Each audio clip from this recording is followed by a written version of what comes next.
Peopleware, Productive Projects and Teams by DeMarco and Lister. Let me tell you a story that's going to make you uncomfortable. There was this manager, really successful by all the usual measures, who was talking about his latest project. And as he spoke, something truly bizarre happened. He started listing casualties like they were battle honors.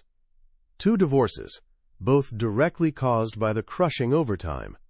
A team member's kid getting mixed up with drugs because dad was never home. The test team leader who had a complete nervous breakdown. And here's the unsettling part. As he recounted these personal disasters, one after another, he wasn't expressing regret. He wasn't sad. In this twisted way, he was actually bragging. It was like these shattered lives were proof of how important his project was. Badges showing his ability to push people past their limits. You got the distinct impression that with maybe one more divorce or a suicide, the project would have been a total triumph in his mind. This isn't fiction. This actually happened. And it captures something dark about how we've been trained to think about work, a mindset that used to be completely normal, and honestly still is in way too many places. It's this belief that great work demands great sacrifice, that productivity means extracting every last drop of effort from people, regardless of what it costs them personally. Back in 1987, 2 consultants named DeMarco and Lister looked around at all the failed projects, burned out workers, and frustrated managers, and decided enough was enough. They wrote a book. But this wasn't just another dry project management manual. This was a rebellion disguised as a business book, a quiet, deeply human manifesto called Peopleware, Productive Projects and Teams. The book hit the software development world like a thunderclap, wrapped in velvet. It sold over 500,000 copies, been translated into 12 languages, and become a timeless classic not just for engineers, but for anyone managing creative, brain-intensive work, because its central message applies everywhere. That message is simple but revolutionary. The biggest problems in our work aren't technological, they're sociological. They're human problems. By the end of our time together, you're going to understand something most managers never learn. The key to incredible productivity isn't pressure, fancy tools, or brilliant technology. It's something far more human. And learning this won't just make you a better leader someday. It'll fundamentally change how you see work, collaboration, and success for the rest of your life. You'll discover that the greatest sin a manager can commit is wasting people's time. And the greatest achievement is building a community where people actually want to be. Let's start with a puzzle. Picture an accounts receivable project. Simple software that's been written tens of thousands of times. There's nothing groundbreaking about it. A veteran developer could probably code it in their sleep. And yet, somewhere in the world right now, a project exactly like this is failing spectacularly. Why? If you performed an autopsy on that failed project, you wouldn't find a technological cause of death. The code didn't kill it. The database didn't implode. The problem was something else entirely. When researchers surveyed hundreds of failed projects, the #1 reason cited was, in a word, politics. But that's a messy word. When people say politics, what they really mean is all the unpredictable human stuff. Communication breakdowns, low motivation, a boss nobody trusts, high turnover. The authors give this a better name: sociology.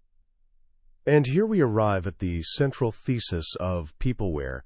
The major problems of our work are not so much technological as sociological in nature.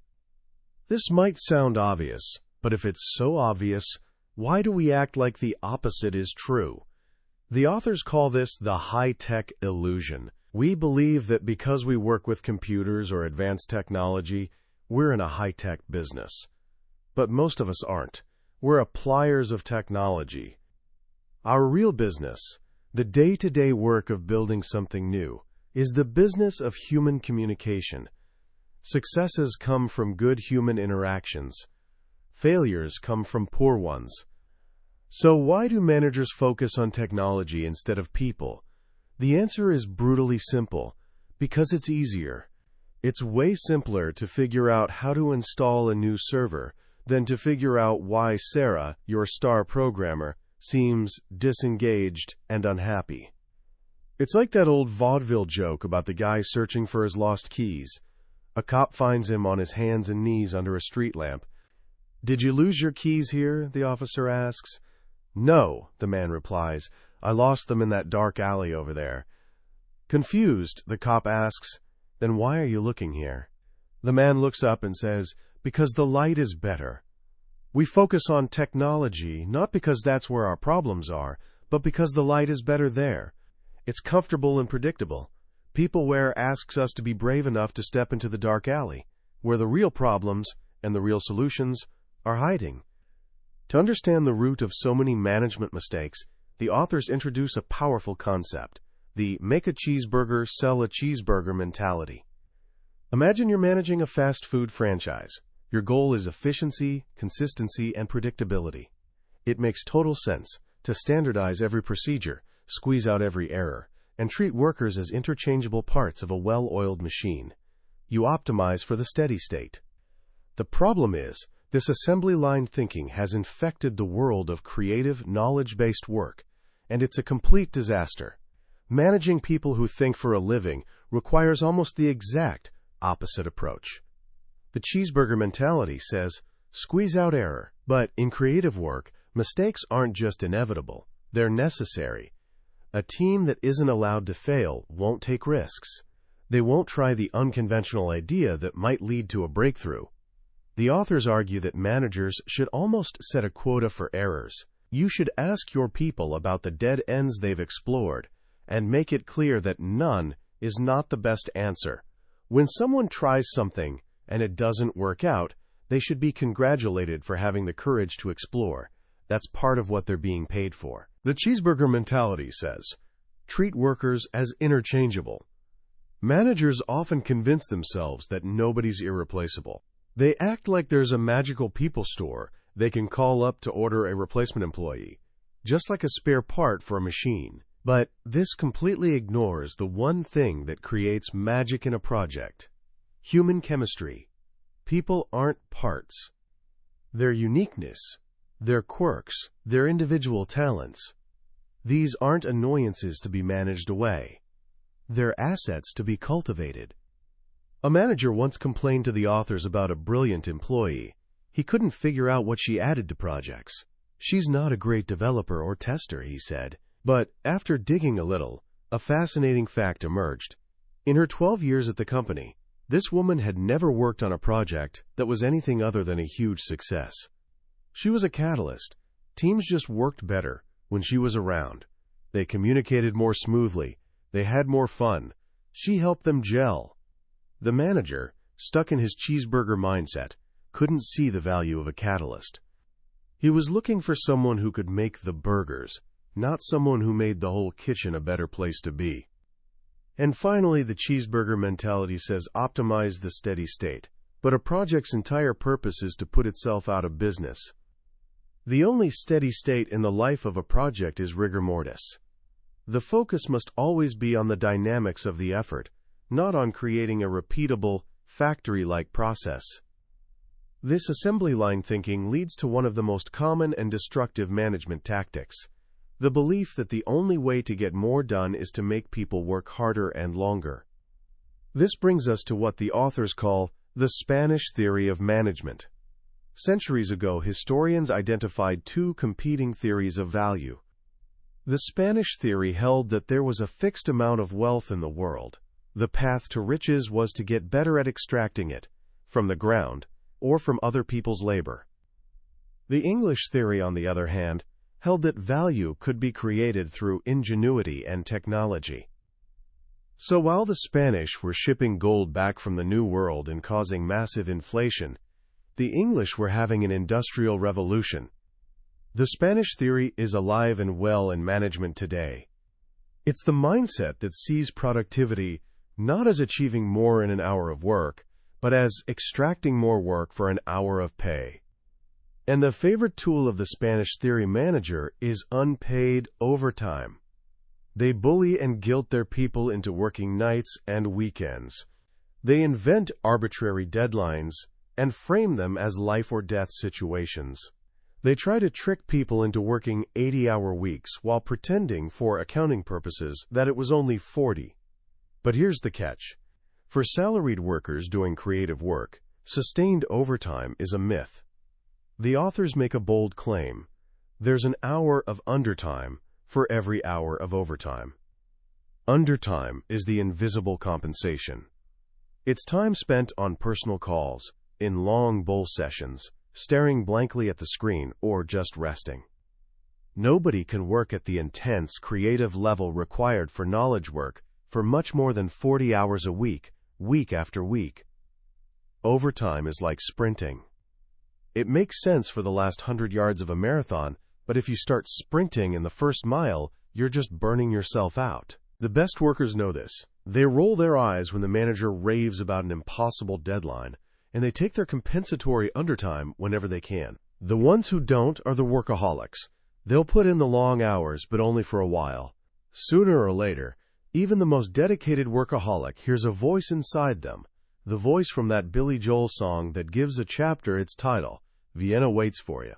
Vienna, in this metaphor, is the end of your life. It's the realization that you have one short trip on this merry-go-round, and you're spending it all on work. When that realization hits, the worker is lost to the project forever. It's called burnout. It's the devastating feeling that you've sacrificed something more important, family, health, youth, for something less important. And the person who feels that way seeks revenge, not by confronting the boss, but by simply quitting. So the manager who pushes for endless overtime is playing a losing game. They either get fake overtime from the smart workers, or they get real, but temporary overtime from workaholics. They'll inevitably burn out and lose. This points to a massive blind spot in how we measure productivity. Managers talk about productivity, but they never talk about turnover. What sense does it make to discuss one without the other? Pushing people to work more hours, compromising on quality, standardizing procedures. All these things can make work less enjoyable. They might give you a short-term productivity bump, but they risk worsening turnover. And the cost of replacing an experienced employee is enormous. Most organizations don't even measure it. It's a classic case of winning the battle but losing the war. People under time pressure don't work better. They just work faster. And to work faster, they sacrifice two things: the quality of the product and their own job satisfaction. The issue of quality is one of the most misunderstood aspects of management. We tend to think of quality as just another feature, like chocolate sauce on a sundae. You can add more or less depending on what the customer wants to pay for. The market, the authors bluntly state, usually doesn't care that much about top-tier quality. It'll often accept a good enough product that's delivered sooner and cheaper. But the people building the product have a very different view. Their self-esteem is deeply tied to the quality of their work. There's little satisfaction in churning out huge amounts of mediocre stuff. When a manager pressures a team into delivering a product that doesn't meet their own standards of quality, it's a direct assault on their self-worth. The authors call this the flight from excellence. It's a decision to let the market, rather than the builder, set the quality standard. This seems to make short-term business sense, but it ignores the devastating effect on the builders, motivation, and effectiveness. This leads to a deeply counterintuitive truth, one of the most important in the entire book: quality, far beyond that required by the end user, is a means to higher productivity. How can that be? How can spending more time on quality result in higher productivity? The authors point to the Japanese auto industry of the 1980s. The nation that was the acknowledged leader in quality was also the leader in productivity. They understood a principle that Philip Crosby captured in the title of his famous book, Quality is Free. But the authors add a crucial clarification: quality is free, but only to those who are willing to pay heavily for it. An organization that budgets $0 for quality will get exactly what it pays for. A policy of quality, if time permits, is a guarantee that no quality will ever sneak into the product. When developers know they're part of a culture that delivers quality beyond what the market requires, It boosts their job satisfaction and sense of pride. This leads to lower turnover and a more motivated, effective team. In some Japanese companies, the project team even has the power to veto the delivery of a product they believe isn't ready, no matter how much the client is clamoring for it. Could you give your people that power? The very idea makes most managers break out in a cold sweat. Their minds immediately jump to one of the most famous and most misunderstood laws of management, Parkinson's Law. Work expands so as to fill the time available for its completion. This single idea, proposed by British humorist C. Northcote Parkinson in 1954, has become an article of faith for managers everywhere. It's why they believe the only way to get work done is to set an impossibly optimistic deadline. They're convinced that if they give people a reasonable amount of time, they'll just loaf around until the last minute. The authors tear this idea apart. Parkinson, they remind us, was a humorist, not a scientist. His law caught on because it was funny, not because it was rigorously proven. It contains a grain of truth, but it applies mostly to bureaucracies, where there's little job-derived satisfaction. For people who enjoy their work, and most knowledge workers do, Parkinson's Law simply doesn't apply. Their lives are too short for loafing. They're just as eager as the manager to get the job done, because finishing the work is where the satisfaction comes from. They only resist when they feel they have to compromise their own standard of quality. Bad estimates and hopelessly tight schedules don't motivate people. They drain their energy. It locks them into a no-win situation. The authors cite a fascinating study from the University of New South Wales that turned the whole idea of schedule pressure on its head. Researchers looked at the productivity of different software projects based on who set the estimates. Projects where programmers set their own estimates were more productive than those where supervisors set them. No surprise there. But then came the twist. The study also looked at 24 projects where no estimates were prepared at all. The manager essentially said, "Just wake me up when you're done." In these projects, they had the highest productivity of all. This doesn't mean we should throw schedules out the window, but it does mean that applying constant schedule pressure is a sign of a manager's own troubles, not a sound management technique. It's a tool to be used rarely and carefully, like punishing a child. If you do it all the time, it loses all meaning. All these management fallacies, the cheeseburger mentality, the Spanish theory, the blind faith in Parkinson's Law, stem from a desperate search for easy solutions. Managers feel immense pressure to improve productivity, and this desperation makes them easy victims for what the authors call technical lateral. Lateral was a fraudulent cancer cure made from apricot pits. Terminal patients, desperate for any hope, would pay a fortune for it, even though all the evidence showed it was useless. People who are desperate enough don't look very hard at the evidence. Similarly, managers are bombarded with ads for methodologies, seminars, and software tools that promise to double productivity overnight. They're the managerial equivalent of lose fat while sleeping.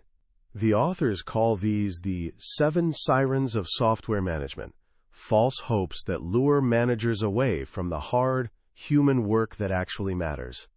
They include fallacies like, "There's some new trick you've missed," "Other managers are getting 100% gains," and "Changing your programming language will give you huge improvements."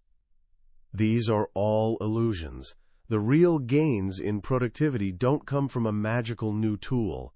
They come from creating an environment where talented people can do their best work.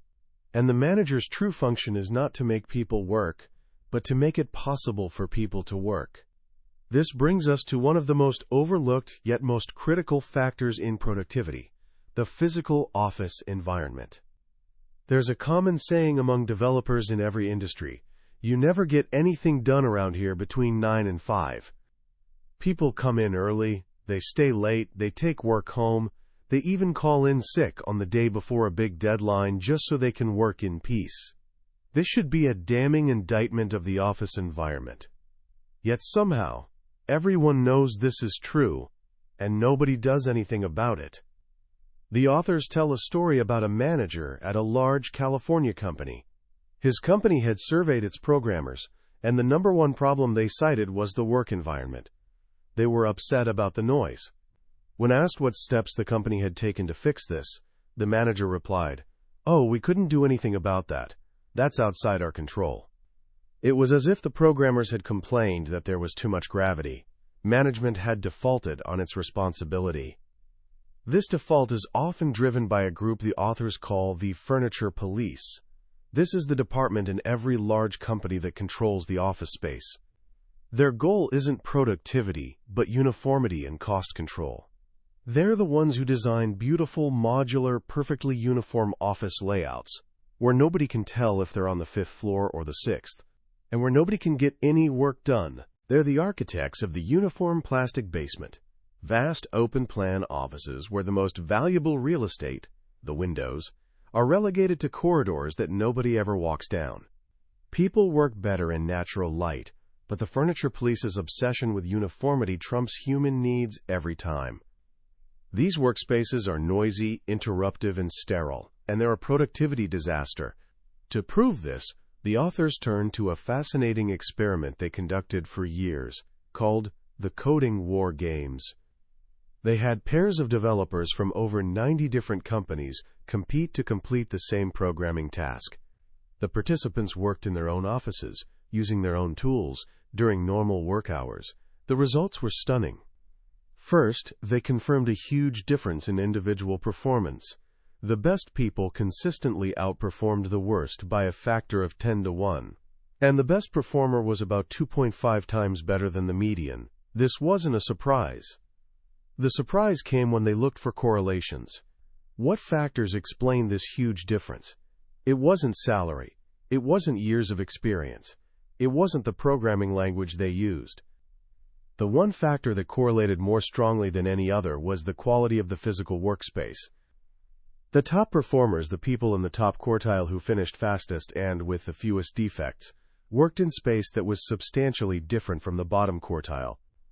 Their space was quieter, more private, and better protected from interruption.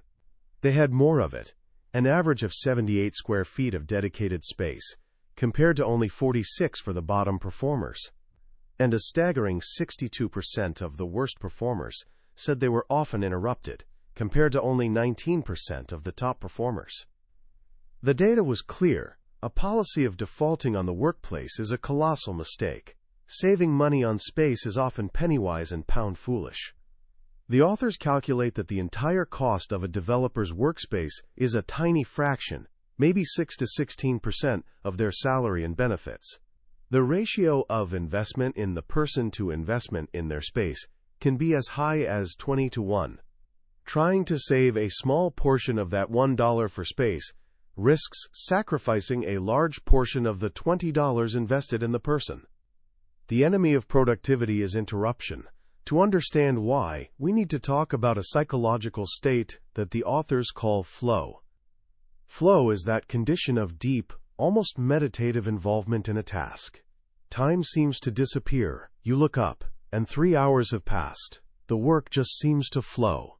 For anyone doing creative, thought-intensive work, designing, writing, programming, flow is essential. These are high-momentum tasks. But you can't just flip a switch to enter a state of flow. It takes time, 15 minutes or more, of uninterrupted concentration to become fully immersed. During this immersion period, you're incredibly sensitive to distraction. A phone call, a colleague stopping by to chat, a public address announcement, any of these can break the state. And once you're interrupted, you have to go through the entire 15-minute re-immersion period all over again. Think about the cost. A single 5-minute phone call doesn't cost 5 minutes. It costs 5 minutes, plus the 15 minutes of re-immersion time. It costs 20 minutes of productive work. A dozen interruptions, and your entire day is gone. This is why you never get anything done between 9 and 5. The office has become a machine for preventing flow. The authors propose a radical idea, a new way of accounting for time. Instead of tracking body-present hours, we should track uninterrupted hours. This would create a metric they call the E factor, or environmental factor, the ratio of uninterrupted hours to body-present hours. Collecting this data does two things. First, it makes everyone conscious of the importance of protecting flow time. It gives people permission to be uninterruptible. At one client site, after they started measuring the E factor, a strange phenomenon occurred. Red bandanas on dowels started sprouting from people's desks. It was an unofficial, spontaneously created, do not disturb signal that everyone learned to respect. Second, it provides a real measure of how good or bad the work environment is. At one large agency, the E factor was as high as 0.38 in some departments, meaning 38% of the time was uninterrupted, and as low as 0.10 in others. The people in the 0.10 space had to put in almost 4 times as many body-present hours to get the same amount of real work done. The savings from their crowded, noisy office space were costing them a fortune in lost productivity. Your people bring their brains with them to work every morning. They could put them to use for you, at no additional cost, if only there were a small measure of peace and quiet. This means we have to bring back the most powerful productivity tool ever invented, the door. But even with the best environment, a project can fail if you don't have the right people. This brings us to the manager's most fundamental responsibility. The authors propose a simple 3-part formula for success. Get the right people. Make them happy so they don't want to leave. Turn them loose. The first step, getting the right people, is where many managers go wrong. They fall victim to a subtle but powerful pressure to hire what the authors call the, quote, uniform plastic person. This is the tendency to hire people who look like, sound like, and think like everyone else already in the company. The need for uniformity is a sign of insecurity. Strong managers don't care about haircuts or whether someone wears a tie. Their pride is tied only to their team's accomplishments. When a company starts imposing formal standards of appearance, dress codes, or rules about what you can put on your desk, it's a sign that the organization is in the last stages of brain death. The most valuable people, the ones who don't think like everyone else, will realize they aren't appreciated for their real worth, and they'll leave. So how do you hire the right people? The authors offer an unforgettable analogy in a chapter called Hiring a Juggler. Imagine a circus manager interviewing a candidate. "How long have you been juggling?" the manager asks. "About 6 years," says the juggler. "Can you handle 3, 4, and 5 balls?" "Yes, yes, and yes." "Do you work with flaming objects, knives, axes?" "I can juggle anything." "Do you have a funny line of patter that goes with your act?" It's hilarious. "Well," says the manager, "that sounds fine. I guess you're hired." The juggler is confused. "Wait, don't you want to see me juggle?" The manager replies, "Oh, wow, I never thought of that." It's absurd to think of hiring a juggler without seeing them perform. Yet we hire engineers, designers, and programmers all the time based on nothing but talk. The authors argue that every candidate for a knowledge work position should be asked to bring a portfolio of their past work, not just to talk about it, but to show it. Even better is to hold an audition. Ask the candidate to prepare a short 15-minute presentation on some aspect of their past work for the people who'll be their future coworkers. This does 2 things. First, it allows you to see their communication skills in action. But more importantly, it gives the team a voice in the hiring process. When the team has a say in who joins, the new person is much more likely to be accepted and integrated smoothly. Once you have the right people, the next step is to make them happy so they don't want to leave. This means fighting against the silent killer of productivity and morale, high employee turnover. Most organizations don't even know their turnover rate, or what it costs to replace someone. The visible costs are huge: recruiting fees, lost work during the ramp-up period. A new hire might not be fully productive for 5 months or more. But the invisible costs are even worse. In a company with high turnover, everyone develops a short-term viewpoint. Nobody's willing to invest in long-term improvements because they know they won't be around to see the benefits. It's like a farming community that decides to eat its seed corn. It feels good this quarter, but it guarantees starvation next year. High turnover also creates a dangerously top-heavy and inexperienced organization. The only way to keep good people is to promote them quickly, which means beginners with only a few years of experience are pushed into management. In healthy, low-turnover companies, promotion to a first-level management position might only come after 10 years with the company. So what makes people stay? It's not just about money. The best organizations, the ones with the lowest turnover, share a common trait. They have a mentality of permanence. There's a widespread sense that this is a great place to be, and you'd be foolish to leave. They invest heavily in their people's growth through training and retraining. No job is a dead end. This builds a powerful sense of community. And this brings us to the most magical, most powerful concept in all of Peopleware, the gelled team. A gelled team is a group of people so strongly knit together that the whole is far greater than the sum of its parts. Their productivity is higher, but just as importantly, the enjoyment they get from their work is off the charts. Once a team begins to gel, they become an unstoppable force for success. They don't need to be managed in the traditional sense. They just need obstacles cleared from their path. What causes this to happen? The authors argue that the purpose of a team isn't goal attainment, but goal alignment. Before a team gels, the individuals might have a mix of personal goals, but during the gelling process, they all buy into a common goal. This corporate objective takes on new importance because it matters to the group. They aren't just building a system, they're on a mission together. You can spot a gelled team by its signs.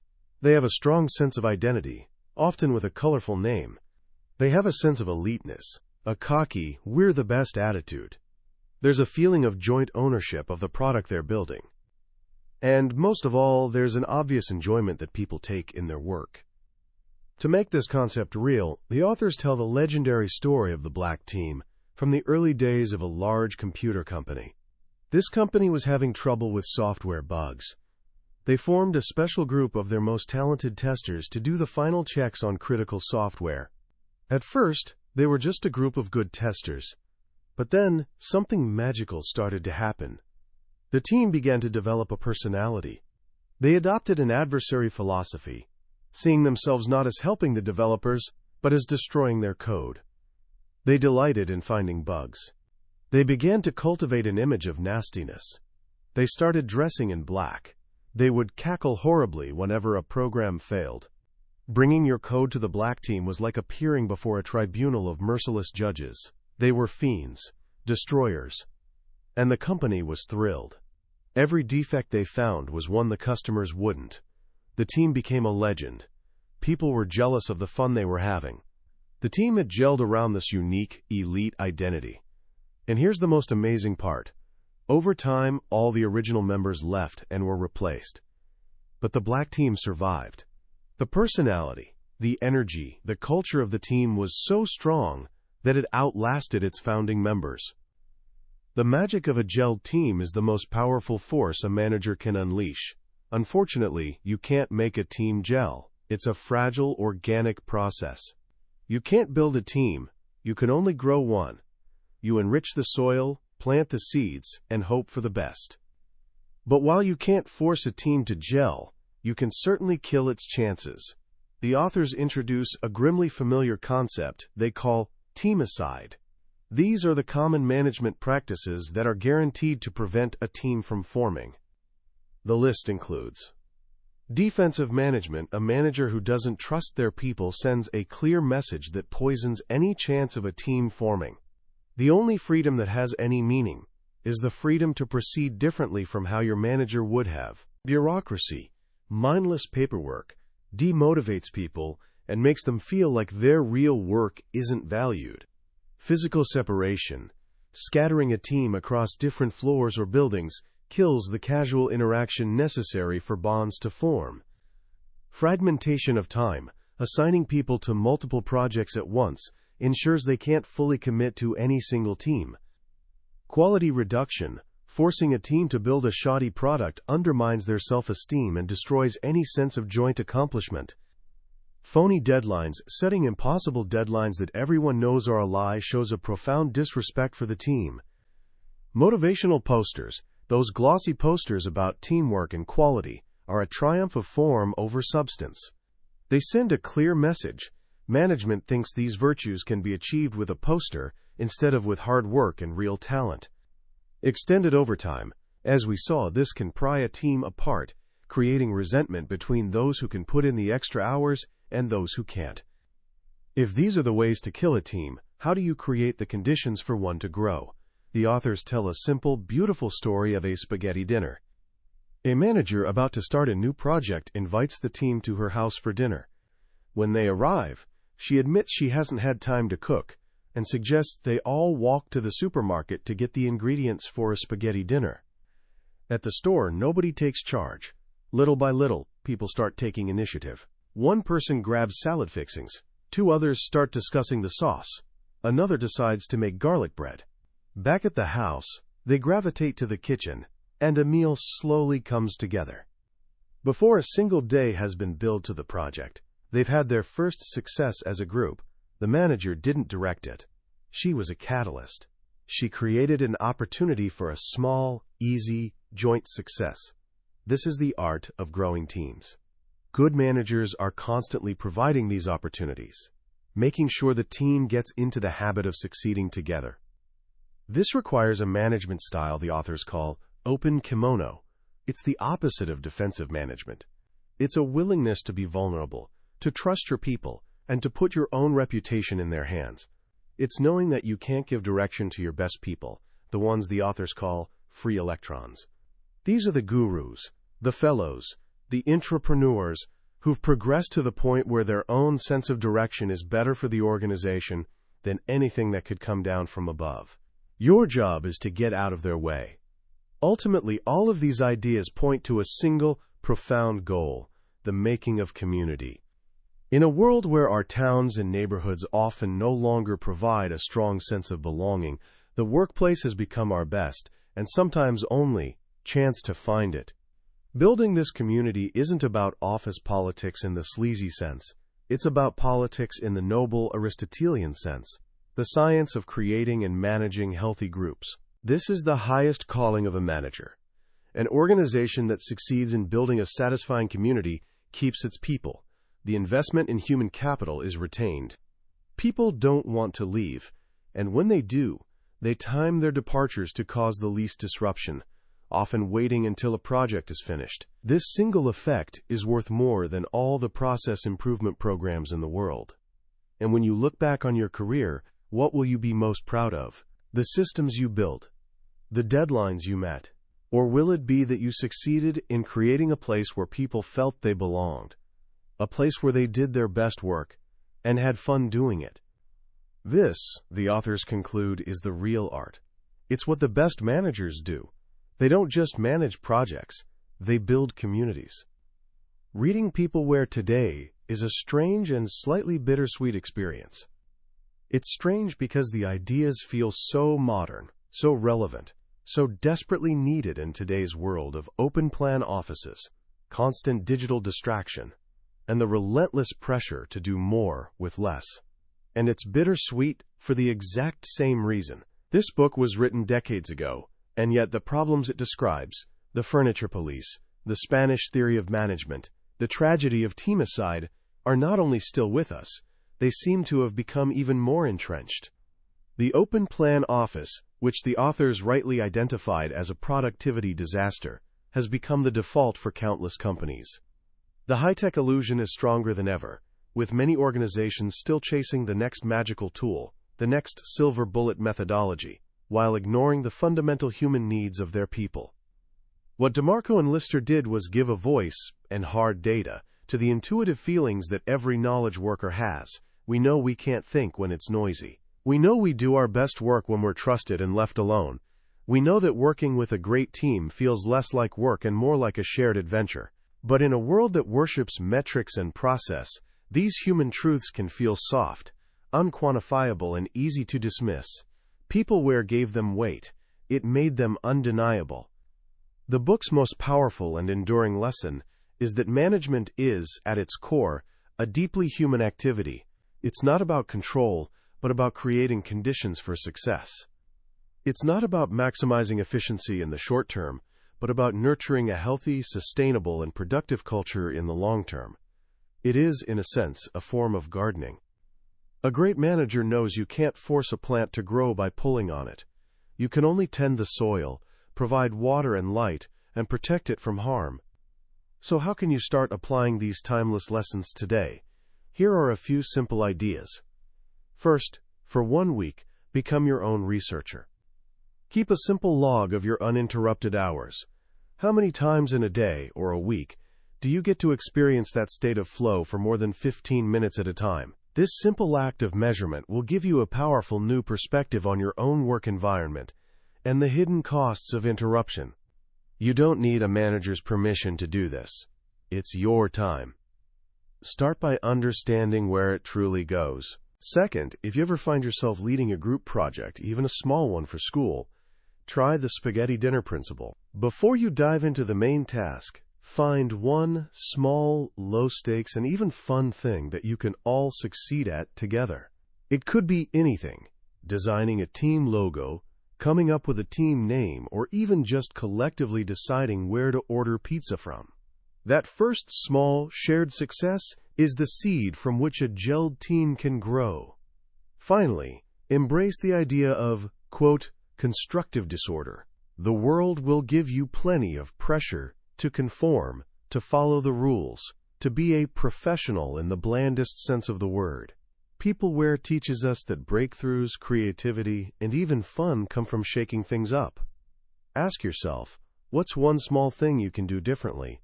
Can you hold a brainstorming session instead of a formal agenda-driven meeting? Can you try a new approach on a small part of a task, just to see what happens? Give yourself permission to experiment. Peopleware is more than a management book. It's a book about respect. Respect for the work, respect for the craft, and most importantly, respect for the people who do the work. It teaches us that the most productive environments aren't the ones that treat people like cogs in a machine, but the ones that treat them like human beings. The greatest projects, the most innovative products, aren't built by processes or by interchangeable resources. They're built by happy, empowered, and cohesive teams. The manager's job, their true art, isn't to direct the work, but to create the garden in which such teams can flourish. That was a summary of Peopleware, Productive Projects and Teams by Tom DeMarco and Timothy Lister. We've explored the core ideas today, but a summary is like looking at a map of a beautiful country. It can show you the landmarks, but it can never replace the experience of walking the streets yourself. The real magic of this book lies in its stories, its quiet wisdom, and the way its simple truths can spark a new way of thinking. This summary is your map, designed to help you decide if this journey is one you want to take. If anything we've talked about has struck a chord with you, I encourage you to grab a copy. Reading it isn't just about learning, it's about fundamentally changing how you see the world of work. You can find a link to the book in the description below. And if you found this journey valuable, please take a moment to click that like button and subscribe to our channel. That way, you won't miss our next exploration into another one of the transformative books that have shaped the minds of leaders and thinkers. Let's keep growing together.